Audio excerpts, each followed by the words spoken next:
Salam dari Washington DC dan selamat datang di Bincang Benar News, program khusus Benar News yang mengupas isu-isu terkini di Indonesia.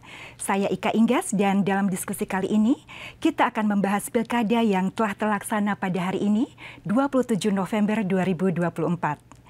Pemirsa, pilkada serentak baru saja selesai digelar di 545 daerah yang terdiri dari 37 provinsi, 415 kabupaten, dan 93 kota. Di sejumlah TPS, kita lihat pilkada berlangsung tidak hanya lancar namun juga cukup meriah dan penuh kreativitas warga. Namun tentu saja di sejumlah tempat ada beberapa kendala dan tantangan. Pemirsa, untuk membahas topik ini, catatan kritis dari Pilkada 2024 dan bagaimana kita mengawal demokrasi di daerah dari Washington DC. Saya sudah terhubung langsung dengan dua narasumber kompeten dari Indonesia, yaitu Dr. Idam Holik, anggota Komisi Pemilihan Umum Indonesia, dan Titi Anggraini SHMH, anggota Dewan Pembina Perkumpulan untuk Pemilu dan Demokrasi atau Perludem. Selamat datang Bapak Idam dan Mbak Titi. Terima kasih sudah meluangkan waktu untuk berbincang bersama kami pada hari ini. Baiklah pemirsa, kita segera saja ke segmen pertama dari Bincang Benar kali ini terkait evaluasi pilkada. Saya akan segera mulai dengan Bapak Idam, narasumber dari KPU. Pak Idam, secara umum bagaimana Anda menilai pelaksanaan pilkada serentak hari ini? Apakah sesuai dengan ekspektasi KPU? Silakan. Sebagaimana yang tadi telah disampaikan dalam konferensi pers KPU RI, di mana Ketua KPU RI menyampaikan secara umum penyelenggaraan Pilkada serentak nasional tahun 2024 berjalan dengan lancar, tetapi tentunya ada beberapa catatan yang di mana misalnya adanya pemungutan suara susulan, pemungutan suara lanjutan, pemungutan suara ulang, yang tentunya ini tersebar di berbagai daerah di Indonesia. Pemungutan suara susulan itu terjadi di Sumatera Utara karena beberapa titik TPS terdampak banjir, dan begitu juga ada di Papua Tengah dan Papua Pegunungan. Dan berkaitan dengan hal tersebut, ini kami akan segera laksanakan. Dan secara umum, sekali lagi kami tegaskan, penyelenggaraan pemungutan dan penghitungan suara di TPS untuk Pilkada serentak nasional ini alhamdulillah berjalan dengan lancar, dan saat ini memang kami masih menunggu secara akumulatif tingkat partisipasinya karena memang saat ini belum seluruh TPS mengunggah datanya dalam aplikasi Sirekap. Terima kasih sekali Bapak Idam Holik untuk general viewing tentang pilkada hari ini. Kita akan menuju Mbak Titi. Mbak Titi, Anda dikenal sebagai pengamat dan advokat pemilu yang kritis dengan data, dengan berbasis data. Apakah Anda melihat ada kelemahan atau ada pola kelemahan sistematik yang terjadi pada pilkada hari ini? Ya, terima kasih Mbak Ika.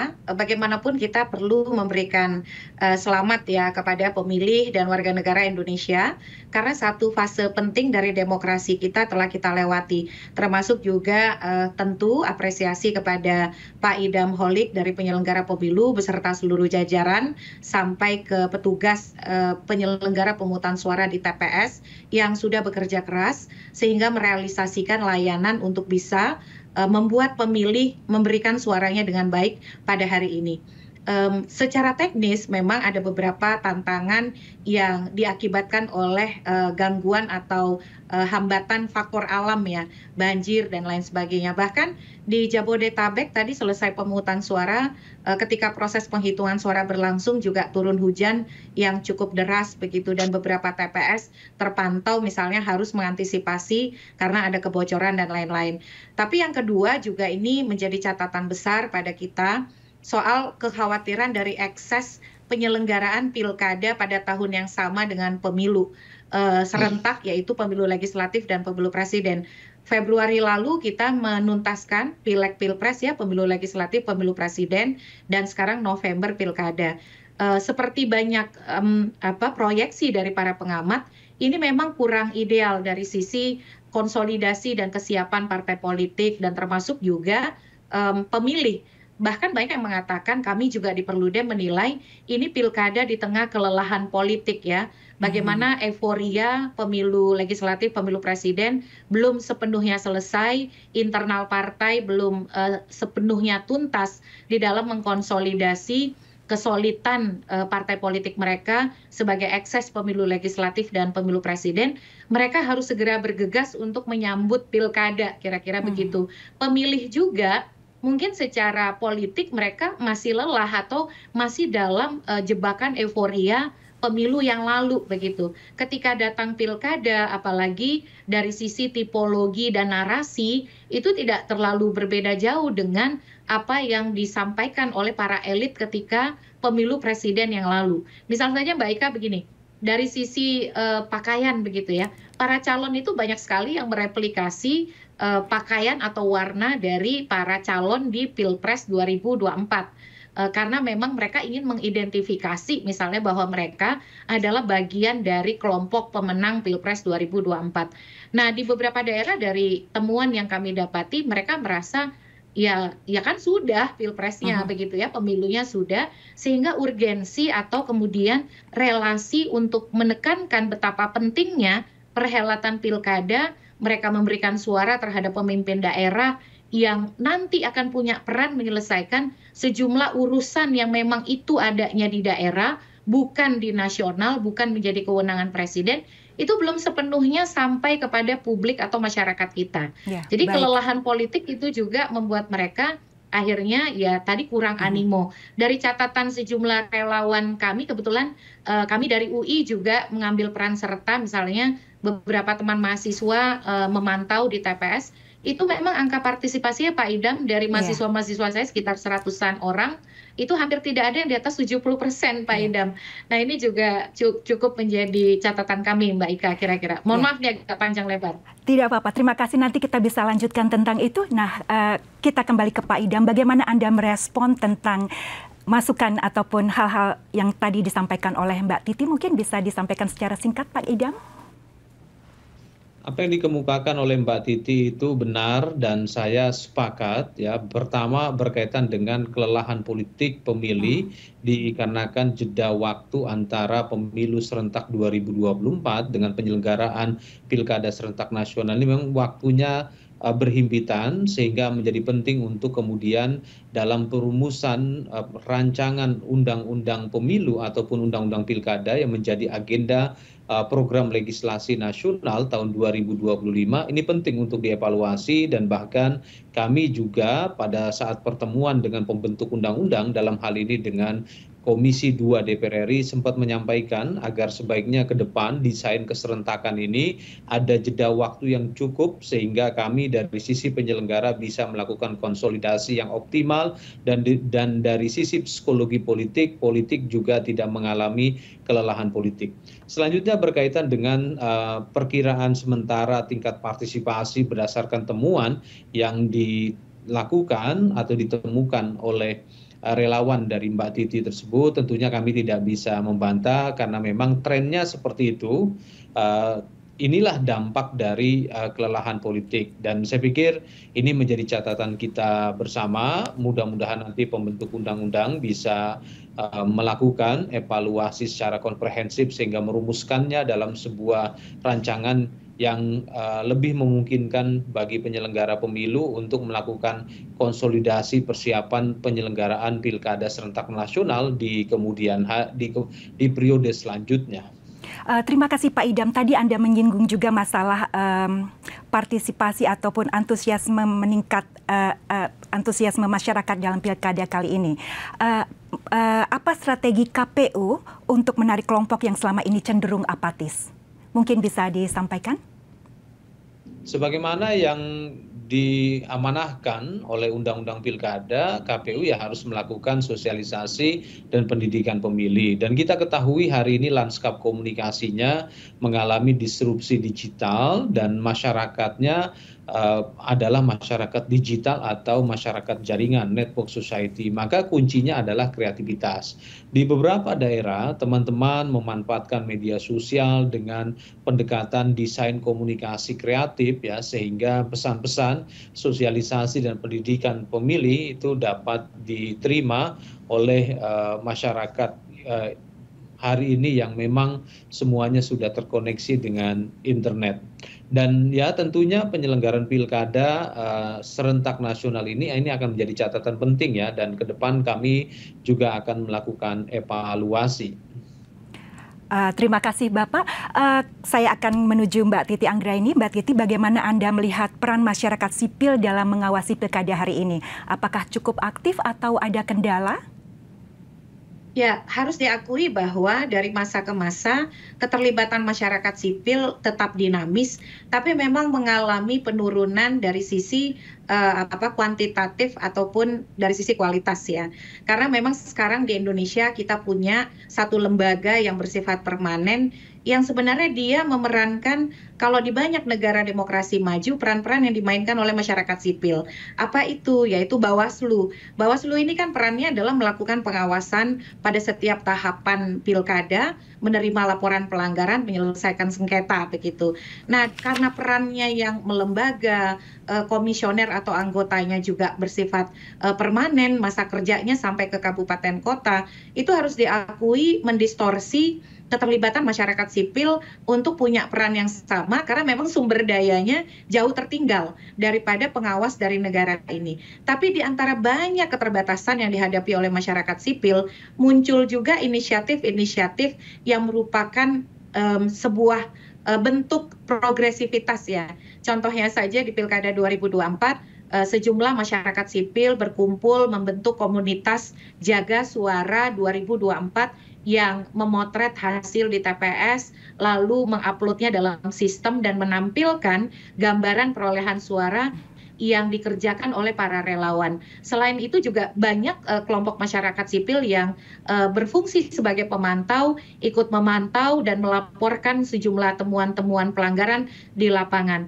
Kampus juga ambil peran ya di dalam melibatkan diri untuk mengawasi dan juga memonitor jalannya pilkada.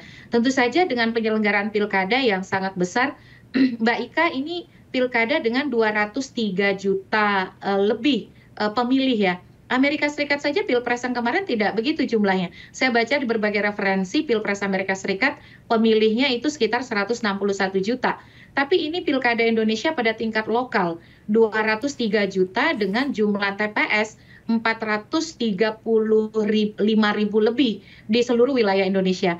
Jadi mengambil peran untuk memonitor semua proses di 545 daerah tentu bukan langkah mudah. Tapi juga jadi tantangan ke depan ya, bagaimana masyarakat sipil tetap bisa mengambil peran itu tentu dengan dukungan kawan-kawan media. Saya justru melihat media perannya semakin kuat di dalam melakukan pengawasan terhadap proses pilkada, karena media lebih punya keberanian dan independensi serta perlindungan hukum melalui undang-undang pers, sehingga ketika mereka membuktikan ada indikasi kecurangan, pelanggaran dan lain sebagainya, itu mereka relatif punya zona aman begitu ya. Dan itu juga bisa digunakan akhirnya sebagai temuan atau indikasi awal dugaan pelanggaran yang bisa dimanfaatkan pengawas pemilu untuk menindaklanjuti. Terima kasih Mbak Titi. Saya ingin sekarang berdiskusi dengan Pak Idam terkait ini Pak. Dalam menuju pilkada ini KPU mungkin sempat disorot terkait independensi dalam proses pencalonan kandidat. KPU sempat dinilai mungkin tidak tegas dalam menjalankan peraturan atau dianggap berada di bawah pengaruh pihak tertentu. Bagaimana Anda menanggapi pandangan ini dan apa langkah KPU untuk memastikan bahwa KPU transparan dan independen? Terima kasih. Ya tentunya dalam sebuah negara demokrasi setiap orang bisa saja berbicara demikian. Ya kami berharap kebebasan yang baik adalah ethical freedom atau kebebasan yang etis, sehingga ada satu alat ukur untuk menganalisis itu semua, yaitu implementasi dari sebuah regulasi. Dan dalam pencalonan yang kami laksanakan di 37 provinsi, 508 kabupaten kota, itu alhamdulillah berjalan lancar dan tidak ada masalah, dan ini disaksikan secara langsung oleh masyarakat Indonesia. Jadi saya pikir hal tersebut tidak tepat ya, sehingga pada kesempatan ini kami tegaskan bahwa proses pencalonan kami hanya menjalankan fungsi administratif. Terima kasih, dan terima kasih sekali tentang informasi ini, dan tentu saja pemirsa sudah mendengar keterangan ini, dan ini adalah informasi yang baik tentang independensi KPU dan juga transparansinya. Baiklah, kembali ke Mbak Titi sekarang. Pilkada sering dianggap sebagai ajang perebutan kekuasaan oleh elit politik. Dalam konteks ini, bagaimana memastikan bahwa rakyatlah yang keluar sebagai pemenang? Ya, itu kan mestinya sebuah keniscayaan ya, Mbak Ika ya. Yang namanya kontestasi yang melibatkan rakyat, ya harusnya rakyat yang menang. Tapi kita harus akui bahwa Pilkada serentak 2024 dalam banyak analisis pakar ya, ini lebih merefleksikan sebagai kontestasi yang mencerminkan selera elit Jakarta. Dinamika yang lebih menggambarkan kepentingan yang sangat kuat dari elit politik nasional, dalam hal ini mereka-mereka yang ada di Jakarta. Sebut saja misalnya soal pencalonan pasangan calon kepala daerah dan wakil kepala daerah, Pak Idam juga pasti sangat paham. Undang-undang Pilkada itu mengatakan pencalonan wajib menyertakan rekomendasi dari Dewan Pimpinan Pusat Pengurus Partai di tingkat nasional. Dan disitulah kemudian terjadi di beberapa sejumlah fenomena daerah yang dicalonkan oleh DPP partai atau pengurus tingkat pusat itu tidak merefleksikan aspirasi atau suara konstituen. Dan itu yang akhirnya menimbulkan misalnya adanya fenomena calon tunggal. Dan saya mendapati kabar terakhir ya, walaupun proses penghitungan masih bergulir, ada potensi satu daerah akan dimenangkan oleh blank vote atau kolom atau kotak kosong, walaupun proses masih berlangsung, yaitu di kota Pangkal Pinang, di Bangka Belitung. Lalu juga di sejumlah daerah lain misalnya ada protes-protes, kenapa sih calon kepala daerahnya bukan orang yang disukai oleh konstituen partai tersebut. Dan itu yang kemudian berakibat pada misalnya muncul gerakan untuk coblos semua atau yang kita kenal dengan gercos ya, gerakan coblos semua. Itu cukup masif di daerah Jakarta. Lalu juga ada gerakan yang ya sudahlah tidak usah pergi ke TPS begitu. Semuanya juga nanti sudah diatur sama elit. Dan juga ada yang menarasikan untuk kemudian memboikot pilkada, walaupun ini tidak masif. Tentu penyelenggara pemilu kan di luar jangkauan peristiwa ini ya, karena tugas mereka adalah melayani pemilih sebaik-baiknya. Dinamika politik itu adalah sesuatu yang menjadi refleksi bagi para politisi dan juga bagi publik untuk bersikap di pilkada. Nah, pilkada 2024 ini memang dinamikanya luar biasa, Mbak Ika. Belum lagi ada putusan Mahkamah Konstitusi ya, yang juga mengubah konstelasi di sejumlah daerah yang tadinya potensi calon tunggalnya besar karena ada putusan MK nomor 60 tahun 2024 yang menurunkan ambang batas atau threshold persyaratan perolehan suara untuk pencalonan. Akhirnya muncul calon-calon alternatif dan itu mengubah konfigurasi. Contohnya di Jakarta, akhirnya ada 3 calon, lalu kemudian di Banten 2 calon, termasuk juga di Jawa Timur 3 calon, di Jawa Barat.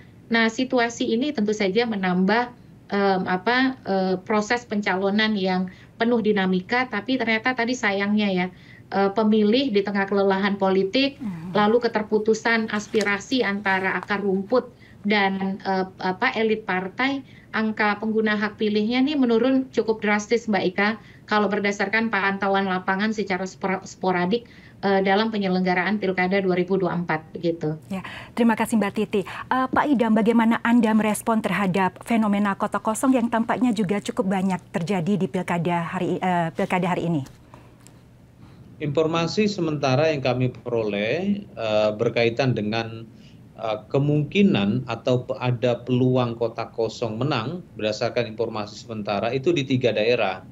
Di Kota Pangkal Pinang, Provinsi Bangka Belitung, dan 2 di Kalimantan Utara. Tapi tentunya hal ini baru akan bisa dipastikan setelah proses rekapitulasi secara berjenjang ditetapkan oleh KPU Kabupaten Kota yang menyelenggarakan pilkada tersebut. Berkenaan dengan kota kosong sebanyak 37 provinsi, 37 daerah yang dengan perincian 1 provinsi dan 36 kabupaten kota, ini sebenarnya sudah kami tekan yang awalnya dari 43 daerah ya, dan tentunya penyelenggaraan pilkada dengan 1 pasangan calon merupakan pilkada yang legal karena hal tersebut diatur di dalam Undang-Undang Pilkada dengan merujuk pada putusan Mahkamah Konstitusi. Partisipasi masyarakat di dalam penyelenggaraan pilkada calon tunggal ini tentunya mencerminkan sikap politik mereka yang tadi Mbak Titi telah jelaskan. Betul, di beberapa daerah itu ada gerakan kota kosong dan kami dalam melakukan komunikasi publik di pilkada 1 pasangan calon, kami selalu ingatkan rekan-rekan kami di daerah agar secara proporsional dan tidak mendistorsi hak politik yang sekiranya tidak setuju dengan pasangan calon, karena pada dasarnya di dalam pilkada calon tunggal itu masyarakat dijamin kebebasannya baik memilih pasangan calon ataupun non pasangan calon. Baik, terima kasih untuk pemaparannya, Pak. Pemirsa, akhirnya kita tiba di segmen terakhir, yaitu mengenai harapan dan rekomendasi dari pilkada ini. Pertanyaan pertama saya akan sampaikan ke Pak Idam. Sebagai lembaga penyelenggara, apa refleksi terbesar KPU dari Pilkada 2024 ini? Apakah menurut Anda sudah cukup optimal atau ada hal-hal yang harus diakui masih lemah? Silakan Pak Idam. Dari sisi persiapan tentunya kami menilai sudah cukup optimal, tetapi ternyata dari sisi penyelenggaraan ini masih ada catatan-catatan yang ke depan perlu dievaluasi, khususnya dari sisi aspek faktor alam ya, dari sisi faktor alam, karena hari ini penyelenggaraan pilkada juga ada sedikit gangguan di beberapa provinsi, sehingga harus dilakukan pemungutan suara susulan, pemungutan suara lanjutan, seperti akibat dampak dari banjir ya, banjir, longsor dan lain sebagainya, sehingga ke depan besar harapan kami penyelenggaraan pilkada tidak dilaksanakan di akhir tahun tapi berada dalam pertengahan tahun, karena Indonesia adalah negara dengan iklim tropis, sehingga kalau di pertengahan tahun dari sisi cuaca ini sangat mendukung. Selanjutnya dari sisi partisipasi, apa yang dikemukakan oleh Mbak Titi dan juga dibuktikan berdasarkan hasil survei ataupun pendapat para ahli, penyelenggaraan pilkada serentak nasional di tahun yang sama ini telah memunculkan kelelahan politik masyarakat. Dan ini harus menjadi catatan kita bersama, karena kita ketahui pilkada sama seperti pemilu, publik menyebutnya sebagai pesta rakyat, sudah sewajarnya lah rakyat dapat menikmati proses ini, sehingga antusiasme masyarakat itu juga harus dipertimbangkan. Besar harapan kami kepada pembentuk undang-undang dapat mengevaluasi penyelenggaraan pilkada serentak nasional ini sehingga ditetapkan di tahun yang berbeda, dan khususnya bagi kami ini ada waktu yang cukup untuk melakukan konsolidasi persiapan penyelenggaraan pilkada serentak nasional sehingga lebih optimal lagi. Terima kasih Pak Idam, dan untuk Mbak Titi secara singkat, apa yang paling mengkhawatirkan Anda terkait demokrasi lokal di Indonesia? Iya, demokrasi lokal akhirnya tidak substansial ya Mbak Ika. Dia hanya menjadi prosedural, rutin, agenda tiap 5 tahun sekali, tapi esensinya untuk mencapai kepemimpinan yang betul-betul berorientasi pada komitmen pembangunan daerah, tata kelola pemerintahan yang baik, kesadaran masyarakat untuk memilih berbasis gagasan, itu tidak terwujud karena tadi ya, desain penjadwalan pilkadanya saja itu seperti semua serba tergesa-gesa. Dari sisi pencalonan oleh partai, dari sisi penyelenggaraan, Pak Idam mungkin juga sudah bekerja keras bersama jajaran. Tapi saya yakin mungkin kalau pilkadanya tidak di tahun yang sama, persiapan yang dilakukan oleh jajaran KPU itu pasti akan lebih baik begitu. Nah, itu yang kemudian menjadi kegelisahan terbesar. Kita agak susah nih berinteraksi dengan betul-betul mendalam dan juga substantif ya dengan para pasangan calon, karena semua serba cepat, semua serba minim dari sisi waktu. Dan kalau kita lihat misalnya, belum lagi pencalonan yang kemarin dinamikanya cukup berwarna karena ada putusan MK, dan putusan MK yang menyelamatkan ya keragaman pilihan di pilkada kita. Mudah-mudahan ke depan adaptasi ini lebih baik kita lakukan, sehingga pilkada, kalau dalam catatan kami Mbak Ika, tidak boleh dilakukan di tahun yang sama dengan pemilu nasional ya, pemilu legislatif ataupun pemilu presiden. Yang kedua, tentu penyelenggara pemilu kita perlu ditingkatkan lagi kapasitas kompetensinya, karena Pak Idam ini di beberapa daerah kami dapati di Jakarta dan di Jawa Barat cukup banyak kendala yang dihadapi oleh para mahasiswa kami yang ingin memotret hasil, itu dilarang untuk memotret hasil di TPS oleh petugas di KPPS. Jangan sampai terjadi distorsi antara komitmen transparansi di tingkat pengambil keputusan dengan mereka yang ada di ujung tombak di lapangan, karena sesungguhnya mereka lah yang di lapangan ini yang melakukan pemungutan suara, penghitungan suara, mestinya komitmen dan integritasnya bisa selaras, koheren dari atas sampai ke lapangan. Begitu Mbak Ika. Terima kasih sekali Mbak Titi. Jadi bagus ada perbincangan antara dari aktivis dan juga dari KPU di sini. Baiklah, sejumlah pertanyaan terakhir kepada Pak Idam. Kita tahu bahwa demokrasi yang kuat membutuhkan orang-orang yang baik untuk mencalonkan diri. Bagaimana kita bisa mendorong lebih banyak kandidat yang berkualitas dan berdedikasi untuk maju dalam pilkada, Pak? Silakan. Bicara tentang politik pencalonan, itu tentunya ranah yang paling utama ada di partai politik. Karena kami dalam menerima pendaftaran bakal pasangan calon kepala daerah dan wakil kepala daerah ini hanya menjalankan fungsi administratif, dan saya meyakini ya partai politik juga tentunya dalam mempersiapkan bakal pasangan calon dia juga harus memperhatikan keinginan masyarakat, karena kita ketahui Indonesia sama seperti negara-negara di Amerika yang mengadopsi marketing politik. Jadi mereka biasanya dalam penentuan pasangan calon selalu mempertimbangkan aspek pasar elektoral atau keinginan pemilih itu seperti apa. Dan ya ini tentunya menjadi catatan ya, pencalonan di Pilkada Serentak 2024 ini semoga ke depan di Pilkada Serentak Nasional ke depan ini bisa lebih baik lagi, sehingga tokoh-tokoh yang dicalonkan ini bisa seperti yang diharapkan oleh pemilih. Tapi kami yakin di mereka yang terpilih pada hari ini, maksud saya dalam Pilkada Serentak ini juga tentunya sudah sesuai dengan apa yang diinginkan oleh masyarakat. Terima kasih Pak Idam. Akhirnya kita sampai pada pertanyaan terakhir. Pertanyaan ini akan saya sampaikan untuk kedua narasumber kita. Mohon dijawab dengan secara singkat. Jika Anda bisa mengubah satu hal dalam sistem pilkada, apa yang akan Anda ubah dan mengapa? Mungkin dimulai dengan Mbak Titi, silakan. Saya berharap Mbak, pilkada itu diselenggarakan jaraknya 2 tahun dari pemilu DPR dan pemilu presiden. Dan pelaksanaannya bergabung dengan pemilu DPRD. Jadi yang dipilih itu bukan hanya kepala daerah tapi juga DPRD, sehingga terjadi koherensi antara pilihan partai politik dengan calon yang dinominasikan untuk pemilu eksekutif. Dan itu akhirnya isu daerah betul-betul kuat begitu ya. Partai akan bagaimana mensinergikan pencalonan kepala daerah sejalan dengan dukungan yang didapat oleh partai politik yang mengusung si calon kepala daerah tersebut. Jadi penataan model keserentakan. Ada 2 model keserentakan. Yang pertama, pemilu serentak nasional untuk memilih presiden, DPR, dan DPD pada satu waktu yang sama. Kemudian 2 tahun setelahnya, pemilu serentak lokal atau daerah memilih DPRD dan kepala daerah di tingkat provinsi dan kabupaten kota secara bersamaan.